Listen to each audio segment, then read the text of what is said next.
Hello, hello out there in YouTube land. It's your two favorites. Well, probably not favorite, probably not second favorite. It's those two guys you listen to every once in a while when you run out of shit to listen to in general. It's Fat and Angry. He's fat and I'm angry. Yo. And we're doing another Spooptober discussion here. I'll probably post this one a little bit later on in the week. Currently, it is October 13th, 2018. And this one we're going to be releasing early and out of sync with the rest of our videos because it's October and we need to get some spoopy stuff out there. Now today we watched a horror movie and we're doing a review of it, fresh from watching it. And unfortunately that horror movie happens to be Cradle of Fear. Now, I'd never heard of this film. It was brought to my attention by Fats some time ago, who originally warned me about it. And when I was wanting to watch a horror movie that we could talk about for October, Fats couldn't think of anything, and so he brought this up. I'm thinking, well, he's trying to call my bluff now, isn't he? I see you over there snickering. They can't see it, but I can.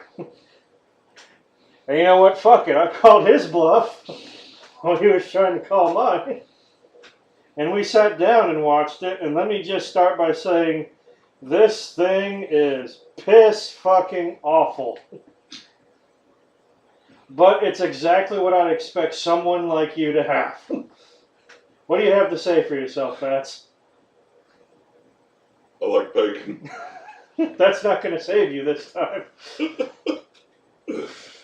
Alright, so, for those of you who are not aware of my musical taste, I tend to favor heavy metal, and one of the bands I enjoy is called Cradle of Filth, and they are, at the very least, Donnie Filth, and like one of the people, the old man who shows up in some of the Cradle of Filth videos is in there, and it's an anthology horror film. And I found out about this because one of their music videos had, like, promoted the film, and it looked fairly disturbing to me at the time, so I sought it out. It was pretty difficult to get a hold of, because at the time I found out about it, it was considered rated X due to the violence. Well, it was released in, you just looked it up, it was released in 2001, it said, correct? In the UK. Yeah, in the UK, so maybe a bit later than that in the US. Yeah, so at the time, none of the video stores I went to would order it for me because they couldn't order an X-rated film. So I had to get it on bootleg. Now, I don't know if it's available in America now. I imagine it's... Might be able to find it at half price in the bargain bin. Possibly. Right next to copies of Troll 2. Maybe. At least Troll 2 made it in theaters, I think. Which is not something that this film can attest to. Well, true. So anyway, it's an anthology-style horror film.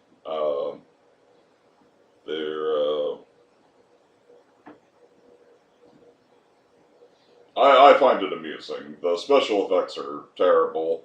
At best. Even for 2001 standards. Yeah, this is like the kind of shit that makes you, like, want to go back to things like The Lawnmower Man. It's like, man, I miss the special effects on Lawnmower Man. That shit was top class compared to this. This is like a college student's art project on a shoestring budget. You know, the special effects are bad. The actors are basic at best. Horrible at worst. You know, the only thing I can think of with worse actors would probably be Birdemic. But, well, maybe Troll 2, or the Troll movies in general. No, the acting wasn't that bad. It was pretty bad. There's one old dude screaming about his 10, and that was like pretty much the long and short of his character. But you could tell at least like some of the people were putting in like genuine effort. I can't help but think that this was also like a masturbatory film, just by the sense of like the lead singer of the group plays the character known as The Man, who's just this omnipotent, Satan-worshipping, like, superhuman monster. that is involved in all of the stories, including the wraparound plot. And I think he did that because, like, you know, I'm awesome and I want to show how awesome I am on film. Hey, I'm in a band that can afford to make a film. I'll show people just how awesome I am. I'm like, I'm sorry, but that's exactly what it fucking looks like. Well, I don't know what all was the inspiration for getting Cradle of Filth involved in the project, if, like, they were part of the initial script or not. I'm pretty sure they were like most of the budget providers. Uh, but I find it enjoyable. It's not a great film by any means. No, it's not. It is the opposite of a great film. It's a very bad film. Well, why don't you start with what you didn't like first? Well, the acting was subpar. Like I said, it's not the worst acting I've seen, but it's pretty bad. The special effects are just awful. They are fucking awful. A lot of the special effects are fucking like Photoshop quality. It's like it reminds me of like the earlier works of James Rolfe.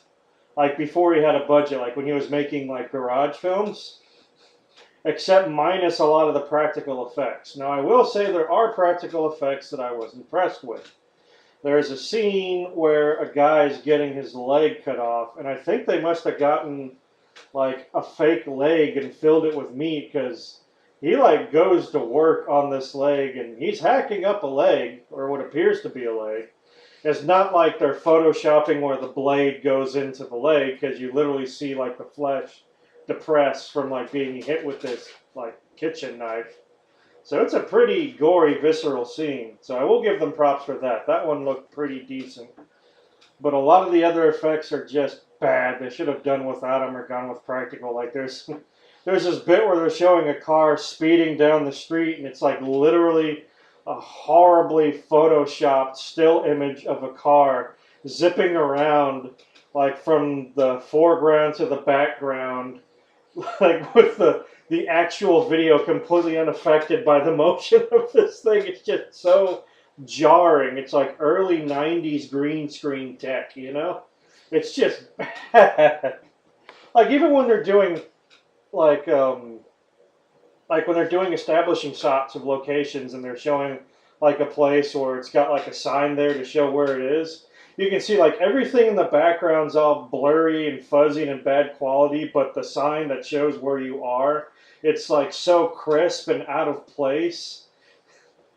It's like you could have literally have just taken a picture and drawn on like the sign in fucking crayon and scotch taped it to a fucking wall, and it would have been more believable.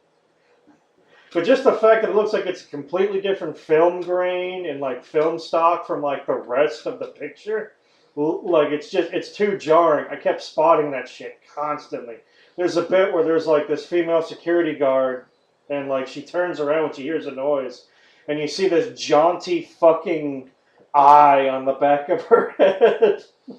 That I swear you could have gotten a googly eye from like Party City and just glued it to her hair, and it would have done a better job. Hell, you could have taken like a Halloween decoration and just taped it to the back of her head, and it would have done a better job. Then you could have put some of the hair over it so it would look like it was actually part of her head, and not like some sort of like computer version of like a sticker. It's just flat and bad and just jarring. Not jarring in a horror way, but jarring and it's like, wow, who okayed this? Who saw this and thought, yeah, that's gonna work. that's gonna cut the mustard. That's gonna pass. That's like, no, the producer wants an eye in the scene, so here's an eye. Fuck you with your eye. You want an eye? I'll give you a fucking eye. So it's like, yeah, stuff like that. The writing's pretty bad. The writing does actually seem natural in a few parts, but it's still pretty fucking bad. And the more I watched it, the more I was able to predict exactly what was going to happen. And I hate it when I can do that in movies. I hate it when I can read ahead in the plot. just by watching like the beats. Is like, yeah, I've seen this somewhere. I mean, hell, one of the plots is like, it was a straight up a rip off of like something I saw in the fucking Twilight Zone. A lot of them were Twilight Zone rip-offs. I can't remember the exact name of the Twilight Zone episode. But like, it's shit that's been done before, and it's been done before 100 times. Fuck, one of the plots was spoofed by The Simpsons in one of their tree houses of horror. But I will say it's not the worst thing I've ever seen. Well, we've got that going for it so far. Alright, so was there anything about the film that you liked? I don't know. It seems like it was a film made on a bet. like it's like Tommy Wiseau's The Room. You can't make a movie. Oh yeah? I'll show you. I have money. I'll make my own movie and then I'll show all of you. I mean, shit, I think that's how Manos in the Hands of Fate was made. So do you think this one or Manos is better? I have to say this one was better than Manos. Manos was more fun to make fun of. But in terms of quality, this one was better. If for probably no other reason than they probably had a much better budget. They had some special effects as opposed to none. So, they had actual costumes. They had the actors actually had their own voices. They had sound mixing. They could film more than 15 seconds at a time. So, our mutual movie lover friend that, and I'm sure you know who I'm talking about, how deeply do you think he could wound this film? I think you'd cut it straight down the middle like fucking Guts from Berserk with the Dragon Slayer sword. It'd be like that scene from the original 90s anime. Just you see the blade come down, ka-chunk, blood splatter, then like the top half of Homeboy, like, you know, flying across the screen screaming what's left of his lungs out. That's how bad he would fucking wound this movie. Alright, I don't even think you could get him to sit through it. He used to be able to sit through stuff like this, but nowadays, if the movie doesn't fucking wow him in the first, like, 15 seconds, he wants nothing to do with it. Well, he managed to get through Vampire Girl versus Frankenstein Girl. Maybe he can get through this one. Well, that was still before. Like, he was a lot more tolerant. Well, I don't know about a lot more tolerant, but he was notably more tolerant to movies in those days. He sat through the entirety of Blood Ring, and that gave me a fucking migraine. He used to own a hard copy of House of the Dead. Not the game, the movie. And that gave me an even bigger migraine. I had that one not knowing what it was when I bought it. It's like, I thought I was buying the game. I've been cheated. Alright, well, I guess we should talk about the plot, unless you want to go into, like, the backstory of this film. Well, the plot is pretty basic. Basically, there's a detective, and he's got some unusual murders that he's investigating. And he realizes they're related to people that were responsible for putting away a serial killer named Kemper. And it turns out Kemper is organizing these murders from an insane asylum through the use of his son, which is played by Donnie Filth. And yeah, we're led to believe that his character, the man, is some sort of like otherworldly creature that has like super demonic powers. Yeah. The first story is called The One Night Stand from Hell. And don't you mean Mel's One Night Stand from Hell? Yes. Basically, this goth girl, she ends up picking up the man at a nightclub. And because he looks the palest and like most like deprived of like vitamin D out of like everyone at this like goth rave. Is like the gauntest, most leather-clad, spiky, pale, long-haired guy there, which of course makes him King Goth, of his goth kingdom. Indeed. He sweats spider webs. And that leads to an kind of awkward rape scene, I guess. Well, like, she takes him home because, like, all she wants to do is, like, she's in the bathroom with her friend, and she's like, I see this guy, and, like, I can't wait for him to come all over my tits. And I'm like, wow, I don't think that's what chicks talk about when they go to the restroom. I don't know what kind of, like, talk women have with their friends in the bathroom, but I'm pretty sure talking about pearl necklaces that don't have to do with jewelry isn't the first thing they discuss. So, like, the one friend gives the main character, like, a bag of pills, which I have to assume is, like, E or something. Like, ecstasy or some sort of... Like, I'm assuming it's not a roofie, because, like, when she takes a homeboy home with her... She like, puts one in her drink as well. Yeah, so it's like, let's roofie each other and see which one wakes up first to take advantage of the other. Yeah. And, it looks like it's going to start off as consensual sex, and then Donnie's face changes from different Halloween masks. like whatever they could afford at Party City that night. Various strobe effects. Yeah, she starts freaking out. I don't know if it's because she thinks the demon is like having his way with her, or he's just that good, or if she's just having an epileptic fit from the strobing effects.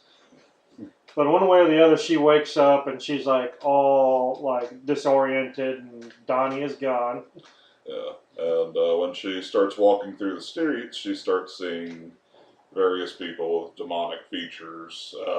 Most of them are hissing at her in the crowd, and or laughing, and the demonic laugh. Some of them, like one dude with like a horn sticking out of his head who talks like like a demon from the 6th level of hell. Offers her a smoke. Well, and offers her a light for her smoke and says, like, we have to take care of you now. You're one of us.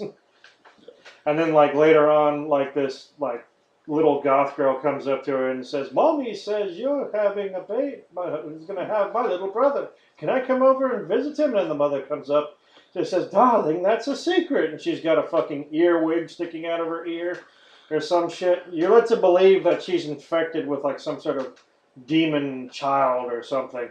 Yeah. Eventually she makes it to her friend's house while trying to avoid all these people.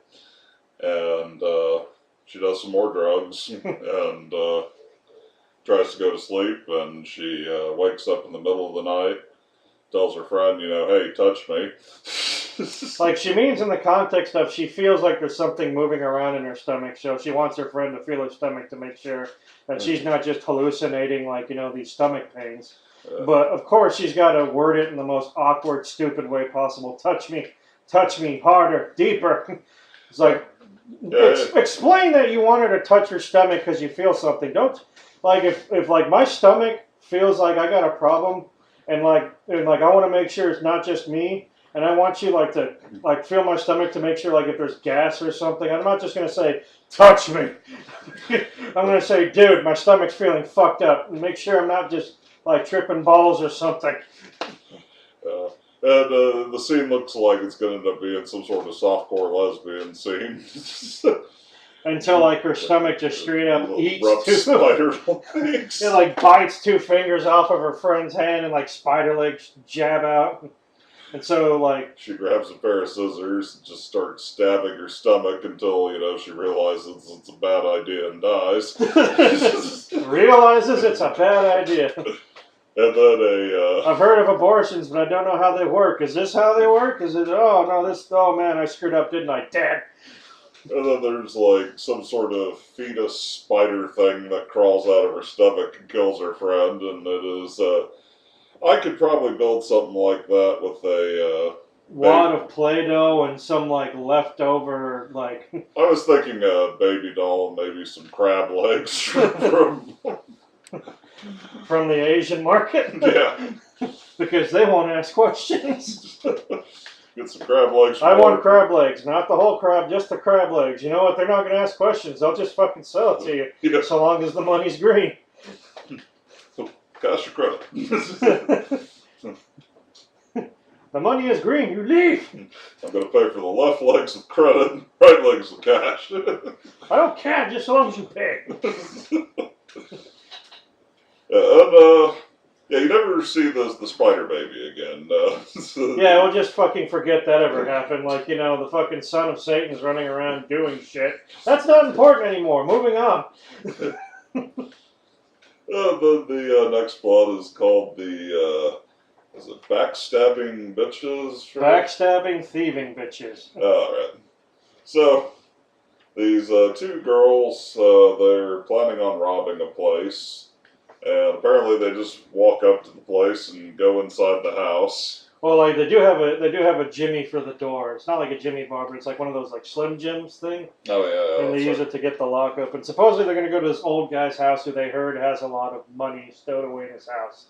And like I don't know what it is about horror movies and stories of old guys hiding money in their houses. It's like I don't know about you, but I like what little money I have goes in the bank. I don't just carry, like, you know, I don't just gut my mattress and put money in it. I'm sure that affects, like, you know, my ability to sleep on it. Plus, like, you know, nothing like a fire to leave you not just homeless, but penniless as well. At least get a fucking safe. Something that'll survive a fire.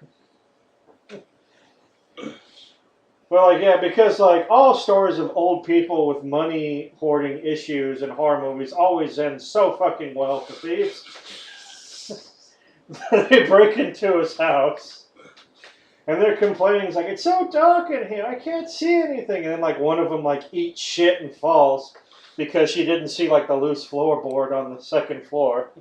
And then she reveals she has a lot. I'm like, bitch, why weren't you using that earlier? I guess I didn't want to turn the lights on because I didn't want to risk the chance of alerting the neighbors. Maybe that was like part of one of the other sets. It's low budget enough. So low budget, they actually did break into some dude's house to film this. They couldn't use the lights because they didn't want the neighbors to know they broke into a house to shoot a flick. But, so, like, yeah, they go upstairs and they're looking around for, like, the old guy's stash. And it's like, it's so dirty. This guy's so filthy and shit. It's like, he's like, you're breaking into some dude's house. You don't have, like, the fucking, like, courtesy to, like, just, like, thieve him and be gone. You gotta talk shit on his personal habits and whatnot. If the dude hoards money in his bedroom, I'm pretty sure that he's not all there to begin with. What makes you think he's going to have a clean and tidy home? Yeah. We already know he's one of those types that doesn't trust the banks. Yeah. Eventually one of them does find the money. It's in like this cookie tin under his bed.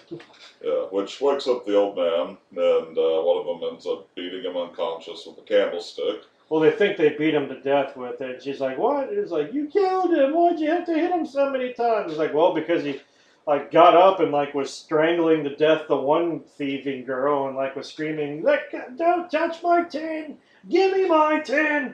And like that's pretty much the only line he has throughout his segment is give me my tin, don't touch my tin. I'm guessing referring to his money tin.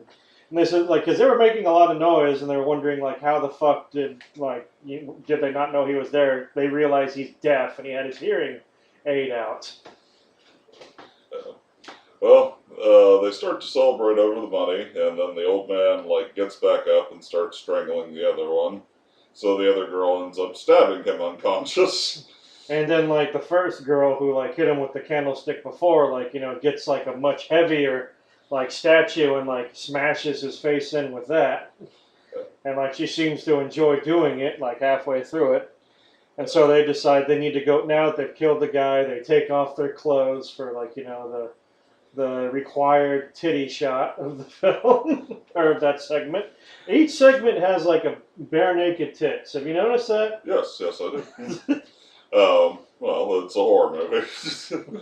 Anyway, they're taking a bath together, and one of the girls admits that she told her sister about the robbery, and and one of them is like mentioning how they're gonna have to like wipe their prints and burn their clothes, and it's like. The way they entered this building and the way they touched stuff, it's like... They got their fingerprints on everything. If you want to make sure there's no evidence, you're going to have to burn the dude's house down. Yeah. And since everything is set in Britain, because this is a British film, so there are no houses, it's flats. So they're like all these... You ever seen them like houses in a row? that are like all connected to each other, and they're like all vertical houses. They're very narrow houses that are just like 2 or 3 stories up, and so you don't live like horizontally, you live vertically. And so it's like if you set fire to his house, it's gonna make that whole fucking lane go up. Yeah. Because they're all like connected to each other and they're so tightly packed. I'm pretty sure that's why fires in cities like London are such a fucking issue. Yeah. But yeah, she ends up betraying her friend and killing her. I'm guessing not because she was greedy about the money, but more like, you know, she was concerned about like your sister's a loose end and shit like that, and you. That's my assumption as well. But yeah, when she gets back to her house the next day, she starts to celebrate over her money, which is now like evenly and well packed together. Yes, I noticed that. Like, it's like I couldn't stand that. It just bugged me. Is the fact that when you see them get the money out of the tin, it looks like you just a box that you would throw old receipts in. Yeah, they're like heavily crumpled, like little like spitball wads of money that are like look like they were fished out of the bottom of like pockets that went through the dryer. Yeah. Just like really unkempt money. And like she stuffs them viciously into her pockets. Like just very quickly and dirtily just like shoves these things into her pockets. But when she pulls them out, they look like they're fresh out of the bank. They're all in straps. They're like, you know, they got the straps on, they're neatly folded and counted. They got like those bank bars on them, like those sticky things that they use to keep like the rolls of money neatly packed. It's like, what, did she fucking go and get it counted before she got home?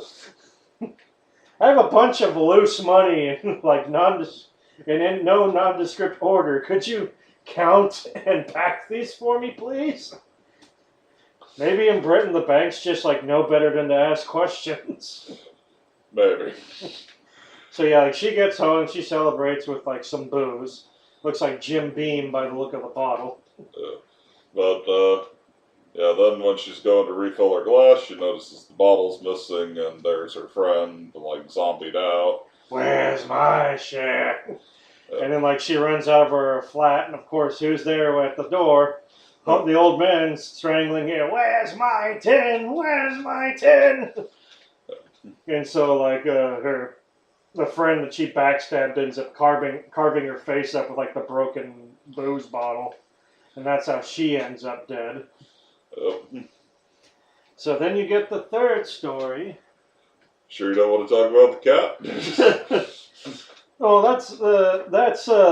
It's completely irrelevant to the plot. Well, it's the wraparound story. A lot of anthologies do the whole wraparound story.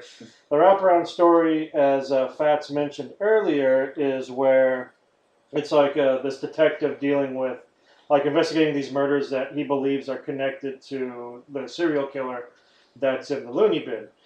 Throughout the segments in between the various anthology stories, you see that this guy is using objects hidden in his cell to like make notes on the dirtiest, most crumpled paper I've ever seen in my fucking life. It looks like not even paper. It looks like recycled Mexican toilet paper. It looks like old parchment. When you hear about like, you know, in like old like medieval stories when they talk about parchment, which is like really thick, tough paper that like, you know, you could like the kind of paper that you could like soak in water and crumple up and bleed all over and like strangle someone to death with and hide in the body for 10 years and pull it out, and while like it looks dirty as fuck and it's wrinkly as fuck, it will still take, like, you can still write on it. Yeah. It's like just really tough ass but ugly as sin paper. This is what this looks like, and he's writing down names in what appears to be crayon. And like getting these little buttons that like he marks with his blood, and then he puts it in these little equally shitty and dirty envelopes. They look like he smuggled in his ass to get it in the cell. And he puts them on these little fish hooks, and they go like up to, like, I'm guessing, a fucking Hogwarts owl. I don't know where the fuck they go. And somehow they get back to, like, you know, Danny Filth, who like reads them. Yeah. And in this segment, or in between these two segments, you see that Danny gets what is obviously either a dead cat or a fake cat filled with stuff. And then he proceeds to take the cat to like the satanic altar and like stab the shit out of it. Oh, it's making like these really stupid stock animal noises. And like you can clearly tell that this animal, even if it was alive at some point, it no longer was for the filming. And I'm watching this going, I thought vivisection was illegal in England. Because it could be like a dead cat corpse. Like this homeboy like went to a shelter, said like, hey, you got any dead cats laying around? And they're like, sure, have one. We're giving them out today. We got so many, we don't know what to do with them. And it's like, great, this will go for my film. And he pours like all the insides of this cat onto a plate and then proceeds to drink all the blood and all the organs in this really fucked up effect. It kind of looks real, but you can still tell it's a fake special effect, where he just kind of slurps it all down like he just poured Kool-Aid onto a plate, including all the internal organs of the cat. And yeah, it was enough to make my stomach turn a little bit. That was no bueno, but you know. Buenos los nos. All right. So the next section. What was the next one? Legless one last time. So, I'll let you cover this one. Yeah, we start off with like a posh upper class couple in like a Porsche, because posh people need Porsches. And then you see them like they're doing drugs. I'm guessing like mescaline or something like that. I can't tell. I don't know. It's like a bag of green stuff that they're snorting. No, it's like a little green bag filled with something with like a little pipe attached to it that they're like snorting. And I'm thinking the other thing that it reminds me of is like if you've ever seen like Fear and Loathing in Las Vegas, and you see them taking the mescaline, they're in these little tabs and they break them and they snort it up. And it kind of reminded me of that. It could be God knows what. It could be some fake ass drug that they made up just for the movie. I don't fucking know. But anyway. So they're taking hits of this drug while they're driving like unsafely down the road. They happen to hit like this homeless guy who was trying to get his beer out of the middle of the road. And like while he's fucking dead on the pavement, the chick says like, go check and make sure it's okay. And so you see the guy get out and check, only for the movie to show that he's not checking on the homeless dude. He's checking on the front of his car, and he's like, don't worry, there's not a single scratch. And they just speed off like it's no big deal. For one thing, that was kind of funny. Like really just to show what kind of heartless fucks these people are. And just how upper class. Because apparently, like, I don't know a whole lot about like in-depth British culture, but I do know that people love to make fun of like the posh upper class and like demean them in every way, shape, and form possible because they are to be mocked. But and second, like the homeless dude that they run over, he has no bearing in the rest of the film. It is not mentioned at all ever again. It's just like, you know what? Fuck that guy. He's homeless. Moving on. So anyway, apparently running over a homeless dude got them both like hot and bothered, so they go home to go have sex. And that's where it's revealed that the guy driving the Porsche like apparently had an accident and he's missing his left leg from like the knee down. And like apparently his chick gets off on it so much that she's like licking his stump. And if that's a special effect, that's got to be the best one of the whole movie, but I'm pretty sure it's like literally a dude with like a leg off. Yeah, I imagine it's an amputee. It looks too real. Now, I know that there is such a thing. I do know that in Shaun of the Dead, when I was reading about like the facts of the movie on IMDb, they said that when they could, they got some actors from this special acting agency. It's like an acting agency in Britain specifically for people who are amputees to get them jobs. And they use them a lot in horror movies because especially like zombie movies, you need some guy. If you need somebody without limbs, there you go. Yeah, and like, they want to be actors and like they're physically disabled. So like, it's like, hey, let's go someplace. Or they will work to let our disabilities work for us and get us more jobs. So there you go. If they need a regular person, you can get like an artificial limb and just do your role. But like if they need someone that specifically is missing an arm or a leg or something like that, and you happen to be missing an arm or a leg, well, don't let that shit go to waste. Make some money off of that. Yeah. I mean, like, good on them, It's like, I kind of like that idea because it's helping them get more jobs. You're helping them out in the long run. Yeah. You're like, turn a disadvantage into advantage, a weakness into a strength. That's how you do it. But so anyway, so like, yeah, this guy is missing his left leg from the knee down, and just before they're about to get it on, like, he can't do it. Like, he gets pissed off because he feels he's less of a man for missing his leg, which is true. Technically he is less of a man. He is missing more of himself than most others would be missing. Yeah, no, his wife doesn't care, but it's enough of a bruise to his ego that he can't perform. So he goes to his doctor, and like, the doctor's like, oh, I could give you a transplant, but like, I don't have any legs, like, hanging around, do you?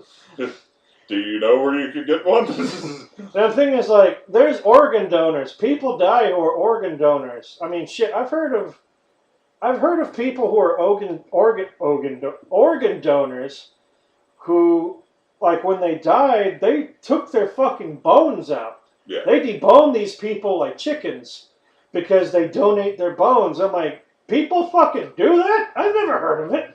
Oh, yeah. They also donate limbs. It is actually possible to attach limbs. It's Well, apparently for the sake you're of... on medication forever to try to get your body to be compatible with it. Well, also, it really helps if it's like of the same blood type. Yeah. Because if it's not the same blood type, your body's not going to accept it at all. Yeah. But like, it's like apparently organ donating is not a thing or at least it wasn't a thing in 2001 in Britain. Because like, and I swear to God, this dude, like this doctor, he reminds me of that one shitty doctor from The Simpsons. Like, yeah, what's the name of that doctor? I can't remember his name. He's like the one that's like, hello everybody, I'm not licensed in any of the states. But I will work on you just so long as you don't call the police. He's like that kind of doctor, like sketchy McShady pants. So homeboy decides to like call up one of his old acquaintances who lives in an apartment that's just about a couple of steps down from yours. I'm sorry, the truth hurts. Don't give me that sad look. You have cleaning utensils, you can use them, Well, while you're there moping, I'll continue. So he goes over to his friend's place, and he's like, I got a job for you. He's like, really? So he lets him in. He's like, all right, what kind of job you got? He's like, well, you got something I want. He's like, what's that? Your leg. And so he shoots this guy dead, and he fucking starts hacking his leg off. Very sloppily. Yeah, like, you said this while we were watching the film. It's like, for someone who's like trying to take a leg to use it for himself, he was doing a shit job of like doing a proper cut. Yeah. It's like he's hacking at this thing like a blind butcher. There's like the first two hits he gets aren't even remotely near each other on this guy's leg. Right. It's like a kid first learning how to use a machete. Just... And that's the scene I mentioned from earlier. Like, it's pretty gritty and gory, like, watching him hack at this dude's thigh. But eventually he gets the leg off and puts it in, like, a regular, like, traveling case filled with, like, regular-ass ice you got from a 7-Eleven. I'm like, you could do better. They even show the water dripping from the bottom of the suitcase to denote that this isn't even a waterproof suitcase he's got. Right, a trash bag would be better sealed. Yes! A trash bag full of holes would have been better than just what he did. So he takes the fucking leg to his doctor and asks him to do the surgery, but he points a gun at him and like demands that he does the surgery. So I guess because that's what you want to do to someone that's going to put you under his knife. Threaten him at gunpoint. Right, even if he doesn't just decide to carve your organs out for being that much of a dick, you're going under. He can call the police. What leverage are you going to have over him while you're in anesthesia? And if he doesn't put you under, son of a bitch, you're gonna wish he did. You're right. He's been trying to reattach all those nerves and shit. Yeah, I don't think there's a human that could do that.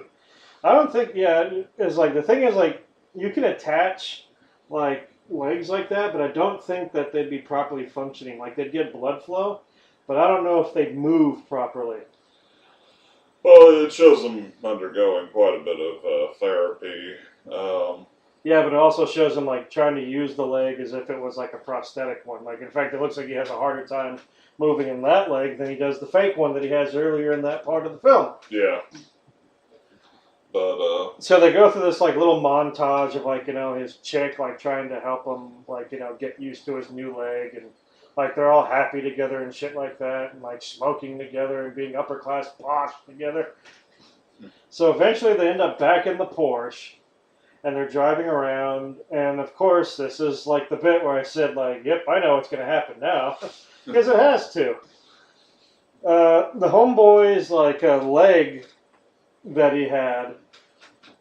Well, first he has nightmares about like the guy who he stole the leg from, like killing him and his girlfriend, and like eventually they end up in the Porsche, and of course his fake leg starts twisting around and giving him a hard time, and then like it forces the foot down on his other foot, forcing him to slam on the gas, which of course makes him crash his Porsche, and they show that. It's hilarious because his Porsche is absolutely untouched.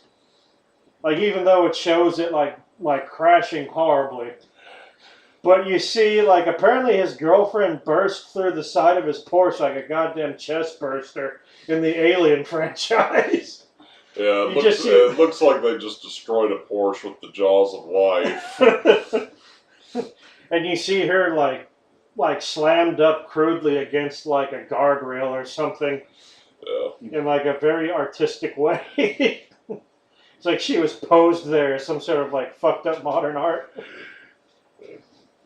And so like when the police when they show up to check up on him to see if there's any survivors, they see him and he's like stabbing his fucking leg with like what appears to be like a wooden carving tool or something, like some thick piece of iron. Like way too thick to be an ice pick. This is like an ice pick that you would use to like carve through the ice of like an ice-covered lake. Or you need like an ice pick where the actual like thing of it's like about a couple of inches thick. He's like stabbing his like demon leg, like it won't die, and then you see him shoving the thing up his chin. Like one cop runs off and like vomits for a good 10 minutes. All kinds of vomit. And then, of course... Too much toast and beans. And then, of course, Danny shows up and kills both police officers and leaves his calling card, which are these bloody satanic coins that he's getting from Homeboy in the asylum. Yeah. So that's the third murder. You find out that this guy with the bum leg was the foreman for the jury that convicted the serial killer guy in the asylum. And so the guy in the asylum, he gets yanked out of his cell, and they do a search of his cell and find like a list of names of like all the people. And of course, the son of the detective's name is also on there. Yep, and that's the final name on the list. Yeah, so it's like the final segment, and then and like in a section that like I really don't feel bad for the victim on this one. I think this section's called www.thesickroom.com. Yeah. So, this guy, he works for some sort of internet company. It's like free surf, like checking your online security or something like that. Yeah, and I don't know if it's his job to hunt down, like, fucked up sites, or if it's just something they're supposed to report should they come across.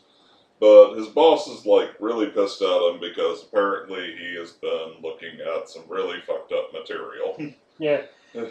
It's like, now granted, and I told this to you when we were watching it, back in the day, like in fact around 2000, 2001, the earlier days of the internet, I remember when there was like really shittily done, but you can go to them, websites And they were like gore sites. They popped up here and there. They were just, because those were like, the Wild West days of the internet, Yeah. It's like anything fucking goes. Like, a lot of it was unregulated, and this is like before a lot of it became dark web shit. I know people hear a lot about the dark web, but it's a thing. And really, dark web can mean anything. The only thing that technically dark web means is it's a website that cannot be accessed by any other means than manually punching in the web address. You can't find it through links. You can't find it through like search engines. It's essentially the only way to know how to get there is if you know how to get there. Yeah. So that's all that dark web means.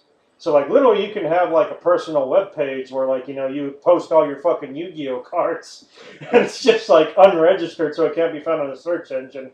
And technically that would be the dark web. Yeah. I could just imagine like, here is the deepest, darkest corner of the dark webs. My full Pokemon card collection. Behold my Mewtwo and tremble. It's a foil! It's a foil! but in those days, and I remember actually going to some because I was in high school. People fucking did that back in those days. One of them I think was called Death Trap Dungeon. I'm pretty sure it's been shut down by now, but all it was a website where they posted a lot of like gory pictures, generally crime scene photos and stuff. And it looks like this is the kind of site that this guy's going to. Yeah. Like, and I think this is probably where the X rating comes from, because one of the things that they show, it's like really quick, like while this dude's supervisor is chewing him out about like him going to websites that he shouldn't be going to on work hours to file his so-called report. This one chick that digs him in the office, like, is clicking on his computer and pulls up the tab of the website he was looking at the time, which shows like a dude getting executed. It is like actual footage of a dude with a boot on his head getting stabbed in the throat and like this knife cutting into his throat. And it looks like a real picture. Like, it doesn't look like a scene from a fucking movie. I'm pretty sure it's like footage from some sort of like prison murder or something like that. Possibly. So like, yeah, that might have been where they got the X rating from. You're generally not supposed to show actual murder footage in films. But in his quest to watch snuff on the clock, he comes across this one website called The Sick Room, where essentially you pay to have someone executed and tortured. Yeah, like it shows like victims like in a room, and if you remember, it gives you the option. It's like you can choose a weapon, you can choose where they're getting hit. Yeah, like and how hard they're getting hit. Like if you want it to be like minimal damage or like fatal damage. And like I'm looking at there, like it's like stuff like choose your weapon, like hammer or knife or whip or fist.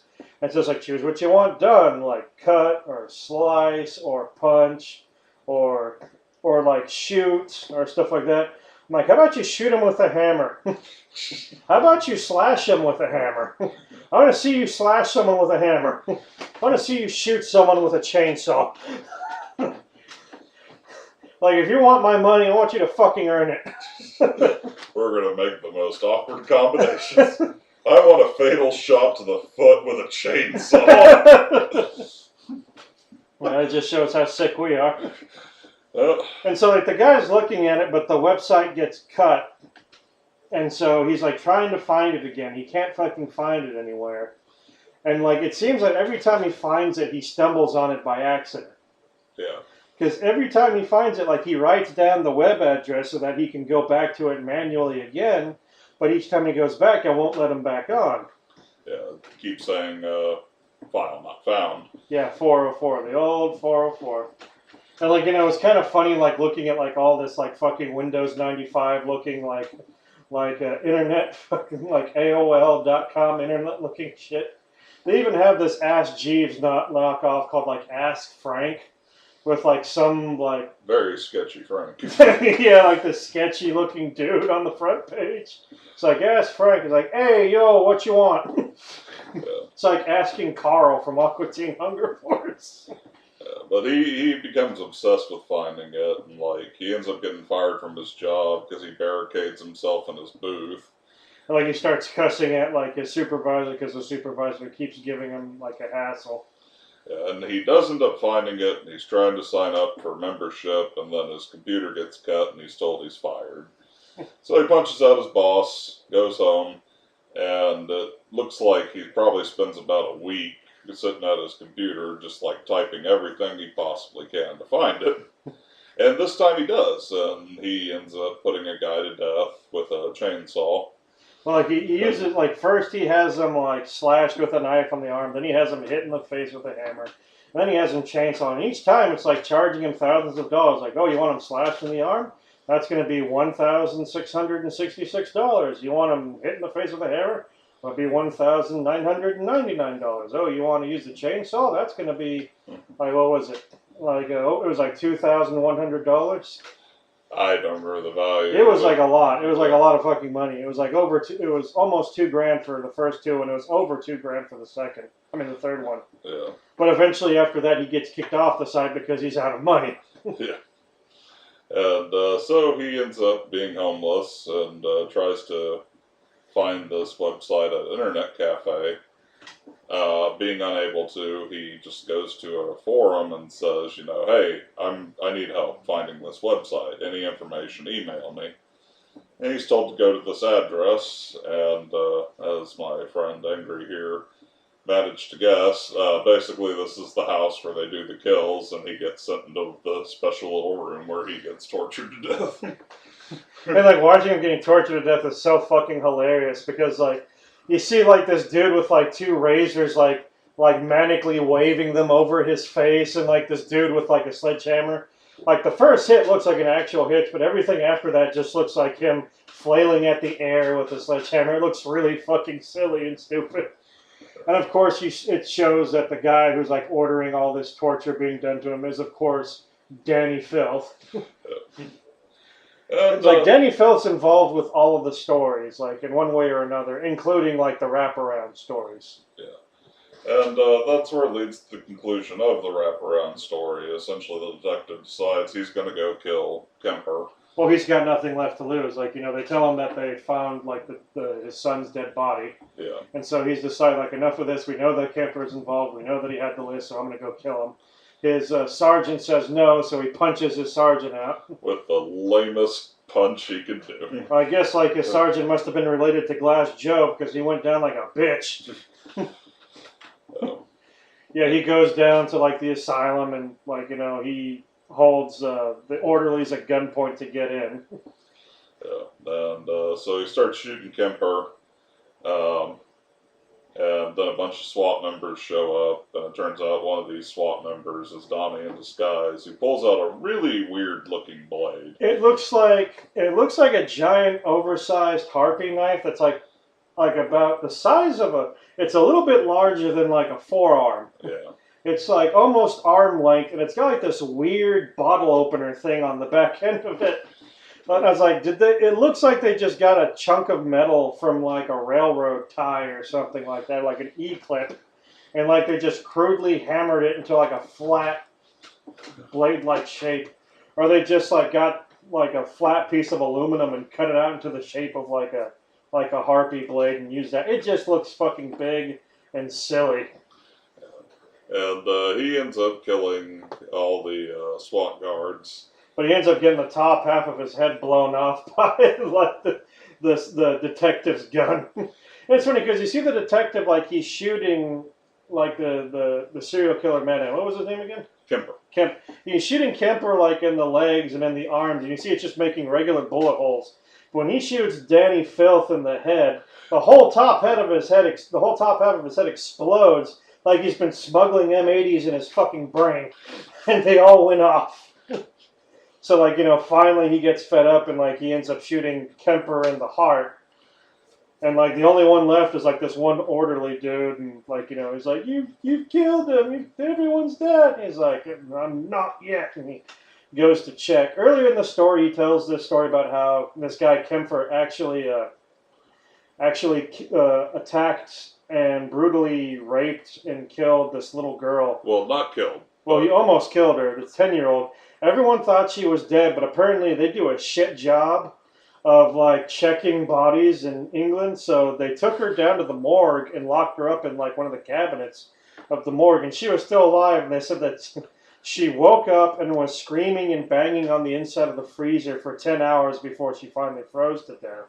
And when they pulled her out, they said every bone in her hands were broken because she had been banging on the thing trying to call for help. Yeah. So now whenever he goes to a crime scene, he checks the bodies to make sure they're dead. So he checks like a Kemper to make sure he's dead, and it turns out, yes, he is dead. But then, of course, Danny Filth, because like he's probably the main funder of this film, gets up, starts yelling at him, and like he grows like spider shit out of the top half of his head. Yeah. And of course, they do like a cutaway shot where they show the outside of the asylum, and you see like the lights from the gunshots and the screams of the people from the outside, like the light flashing on the window, and that's the end of the movie.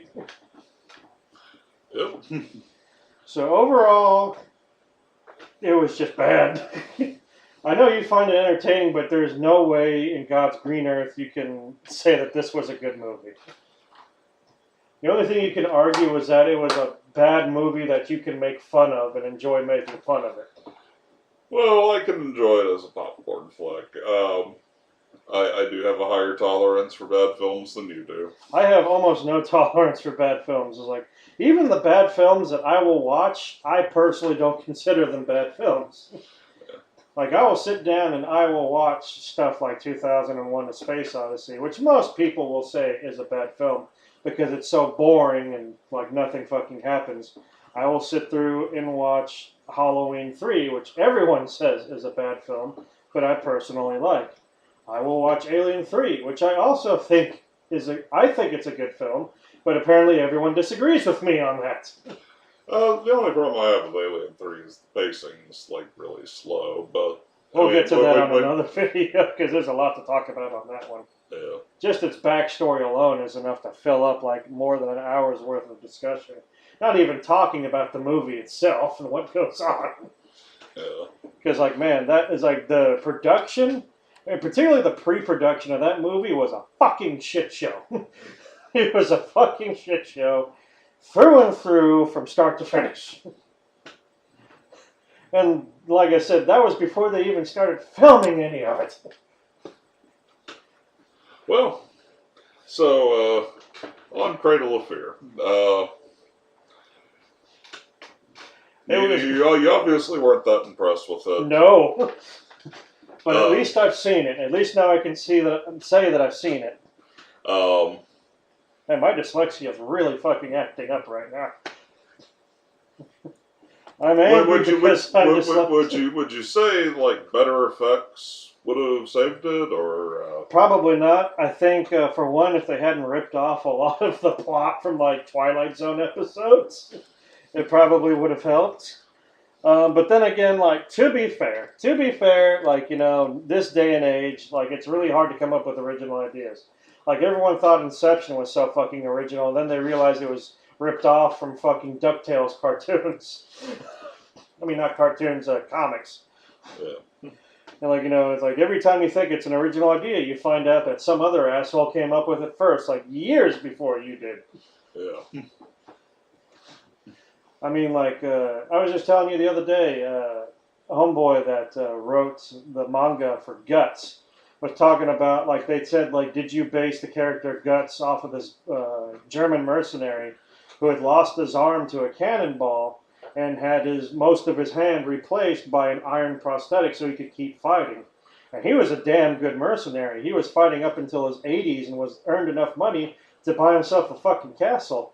And like when they asked the manga artist, he says, I've never heard of that guy, but now that you mention it, that sounds really cool. I'll have to check that out. But no, I just thought, like, you know, I want this guy to be cool. What can I do? Give him a prosthetic arm. That's cool. I'll give him a fake arm. That'll be really cool. But like, you know, he thought he was the first one to come up with it. He didn't realize that there was actually a dude in history that did that. Yeah. Well, but I mean, like, better writing would have really helped. The special effects, better special effects would have helped the movie, but like it wouldn't have helped as much as better writing. it just seems like something they either did for fun or something they did, like, to glorify the band. Maybe the band did it because they thought it would like bring more attention to their label, or maybe they did it as a publicity stunt. I honestly couldn't tell you. I mean, you know more about the movie than I do. Well, I don't know much about how the idea got started. I don't know if the band did it for fun. I don't know if somebody had this story in mind and thought, hey, I want the band to be like a part of this. Maybe the guy came up with it and he says, I need funding, and the band says, like, we'll give you funding if, like, the lead singer gets to have, like, essentially what is the main role of the whole fucking film, and, like, gets to make, like, changes here and there. Was any of their fucking music in the movie? That's one thing. All the music is theirs. All the music is like, okay, I don't want to shit on your musical taste, but all the music in the film sucked balls. That's something I forgot to mention, but I needed to. It's like I kept reminding myself, remember, this music sucks. Remember, this music sucks. None of it goes to like any part of it. It's so jaunty and out of place. Some of it sounds like, one of it sounds like the fucking opening to Mortal Kombat. It's like it starts playing that synth, and you literally hear me going like, test your might, Mortal Kombat, because it sounded too much like that opening chord. And then there's and God, the sound effects are really bad too. Like the unnecessarily loud sound effects. Like the sound effect where it's very squishy. Like the sound effects where they have Danny Filth drinking a bottle of vodka with the drug in it, and it's filled with ice. And it doesn't sound like he's drinking it and chomping on the ice. It sounds like he's chewing on the fucking glass. And the sound keeps playing after it cuts back to him not drinking out of the glass. And haven't even started drinking out of the glass. So what the fuck was that crunching sound? And why did it keep going even when they cut back to him in the editing? It was just bad.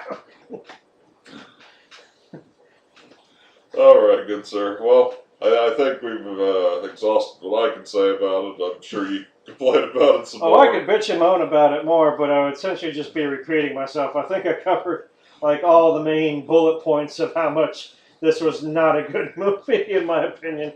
At least you enjoyed. At least you have something you enjoy. I'll say that. I just don't know how you can enjoy it. Well, but then again, like you've said, your tolerance for movies like this are a lot higher than mine. Well, thank you for calling my bluff, sir. I'm glad you got to experience this. I am not. But at least we had something to talk about, and I'll be able to put this one up later on this week. Hopefully you guys will enjoy us. If you want to see this movie, I would personally say don't.